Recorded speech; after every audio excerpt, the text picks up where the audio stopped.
I'm going to be talking about something very dear and personal to me, which is the Commonwealth in Puerto Rico. Many people only know Puerto Rico as a territory of the United States. People of different origins will be astonished in learning what this beautiful island has to offer. To define the Commonwealth of Puerto Rico, one must understand the illustrated societal beauty of its history, culture, and its familiarity with a U.S. Constitution. I have been extremely intrigued in the Commonwealth of Puerto Rico for many years. Being of Puerto Rican ancestry, I have communicated with many Puerto Ricans that reside on the island. I have read books pertaining to Puerto Rico and consulted journal articles obtained at Advanced Granville Community College's library database for personal education, which I think qualifies me to educate others. One of the aspects that makes Puerto Rico beautiful is its history.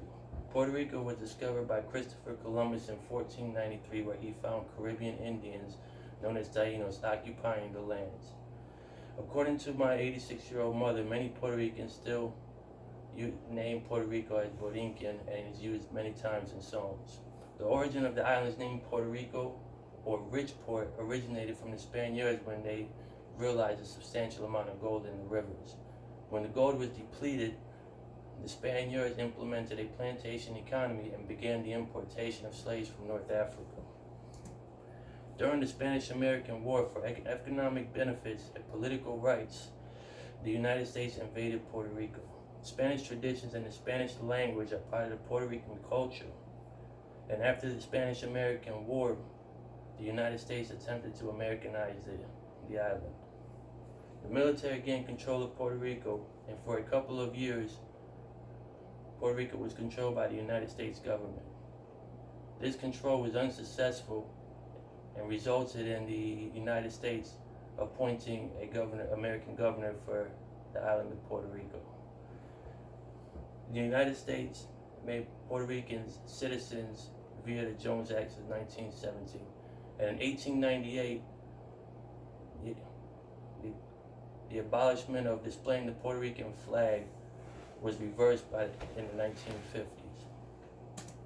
Currently, Puerto Rico's established government that was allowed by the United States of America and its governments and resemblance and structure of the United States Constitution. According to the Economics Intelligence Units of North America, the Puerto Rican Constitution allows for a governor, House of Representatives, and a judicial branch similar to the United States, and its elections are held in the same time frames as the United States when they elect their city councils, mayors, governors, and legislators.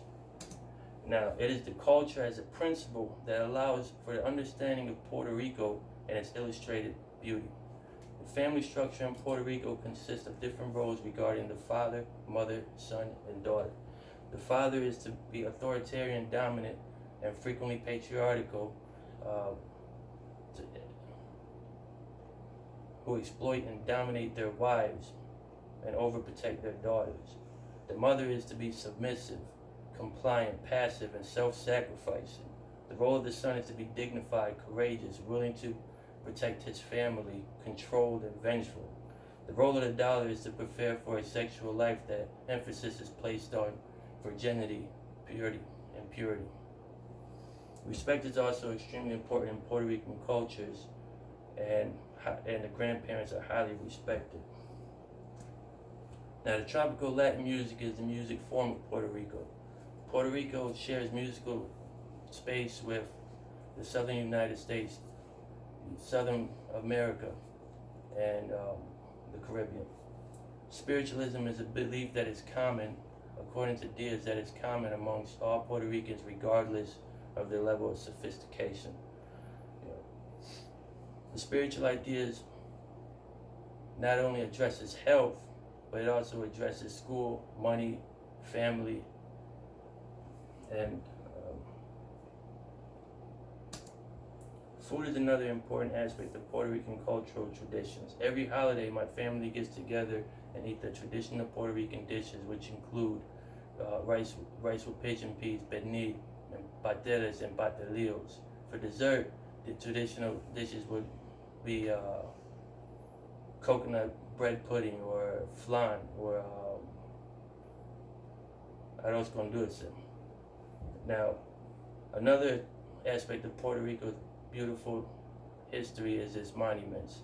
As you can see here, the tourism that is used for Puerto Rico for a large revenue are stated here as El Moro, El Yunque, Old San Juan, some of the beautiful beaches and traditional foods here.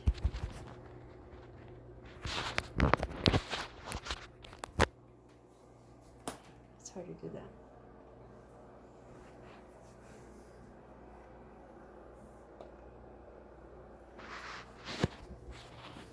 In closing the discussion on the principles, the enlightenment of these principles should have created a better understanding of how to define Puerto Rico and its beauty. Thank you for listening.